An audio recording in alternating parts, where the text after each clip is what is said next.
24 April शुक्रवार रोजी शेंदुर्णी शहरात भारतरत्न डॉक्टर बाबासाहेब आंबेडकर यांच्या जयंतीनिमित्त भव्य आणि आकर्षक शोभायात्रेचे आयोजन करण्यात आले। या शोभायात्रेला शहरातील नागरिकांनी मोठ्या उत्साहाने आणि जल्लोषात प्रतिसाद दिला। शहरातील प्रमुख मार्गावरून निघालेल्या या मिरवणुकीत विविध सामाजिक संघटना, युवक मंडळे तसेच महिला मोठ्या संख्येने सहभागी झाल्या होत्या। ढोल ताशांच्या गजरात, निळ्या झेंड्यांच्या लहरीत आणि जय भीमच्या घोषणांनी संपूर्ण परिसर दुमदुमून गेला होता। शोभायात्रेने शहरात उत्सवाचे आणि अभिमानाचे वातावरण निर्माण केले। यावेळी डॉक्टर बाबासाहेब आंबेडकर यांच्या प्रतिमेला पुष्पहार अर्पण करून अभिवादन करण्यात आले। अनेक ठिकाणी स्वागत कमानी उभारण्यात आल्या होत्या।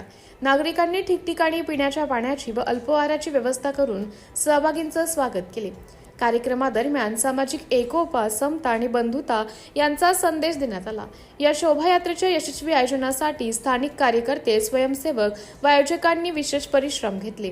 एकूणच शेंदुर्णी येथे डॉक्टर बाबासाहेब आंबेडकर यांची जयंती मोठ्या उत्सवात, शिस्तबद्ध आणि उत्सवी वातावरणात साजरी करण्यात आली। सिटी इंडिया न्यूजसाठी प्रतिनिधी राहुल चौधरी।